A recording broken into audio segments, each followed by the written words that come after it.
Hello hi नमस्कार। आज पुणी आ गोटे नुआ ब्लॉग को आपको स्वागत जनाऊँगी। यही ब्लॉग रे मैं प्रकृतिर किसी कथा कहवाई जाऊँगी। तो जदि ब्लॉग टी आपण मानक भल लगे तेज ब्लॉग टी को निश्चित लाइक करेंगे और चैनल टी को मोर सब्सक्राइब करेंगे और कमेंट हर हर महादेव निहाती लिखु। तो जेहेतु ए फूलर संघर्ष देखिले आमको आम निज जीवन को से संघर्ष कर गढ़ा पड़ो और तार प्रकृति अनुसार से जपरी गोटे मंजी पकेले जपरी गोटे गछ हुए तापर कड़ हुए तापर फूल फुटे आ से फूल आमको देखा एते विकसित लगे एते आकर्षित कर दिए मनमुग्ध कर दिए जे आम से फूल भितर आम निजक निजे आम से भितर हजि जाऊँ। तो तेणु सेहीपरि आम निज जीवन टी को एक संघर्ष कर गढ़ा हम और ये संघर्षर गोटे छोटिया कथा आपण मानक कहूँ। मैं किछि दिन तले महाशिवरात्रि दिन एक छोटिया फूल गछ डाल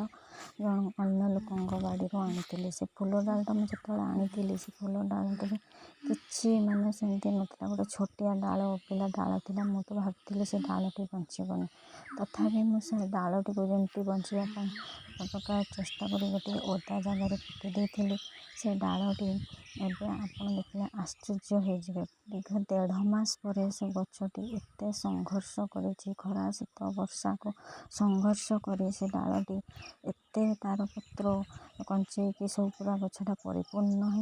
हो से गछरे पुणी नूतन दुटा कढ़ आसिक से दुटा पुणी फूलर परिणत हो से फूलटी देखा एत सुंदर जे मन पूरा मोहक जाए और आकर्षित हो जाए। से फूलटी को तोलिया भी इच्छा हुए तथापि मुझे से फूलटी को तोली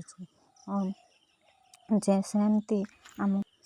प्रकृति सहित खाप खुआ कि आमको निजको संघर्ष करके आग को बढ़ा अच्छी। तो तेणु से हूँ से फूल गछ जो फूल गछरे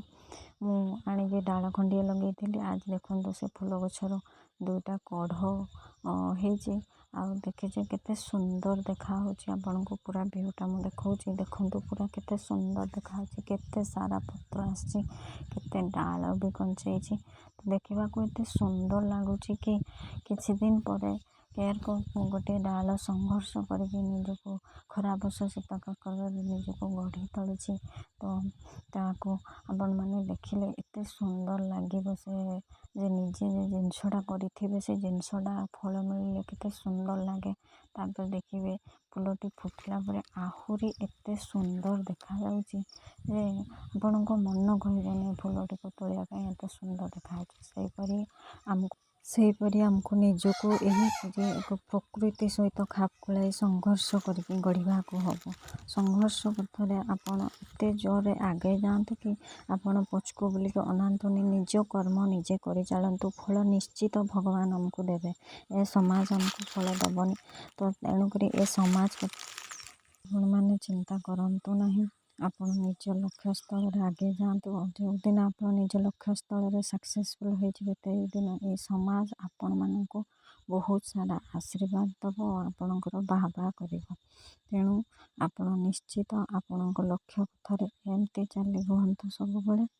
यदि आज आपण मानक मो भिडियोटी भल लगी निहाती मो भिडियोटी को लाइक करेंगे मो चैनल टी को सब्सक्राइब करेंगे और कमेंट हर हर महादेव निहाती लिखु। रोचे बाय नमस्कार।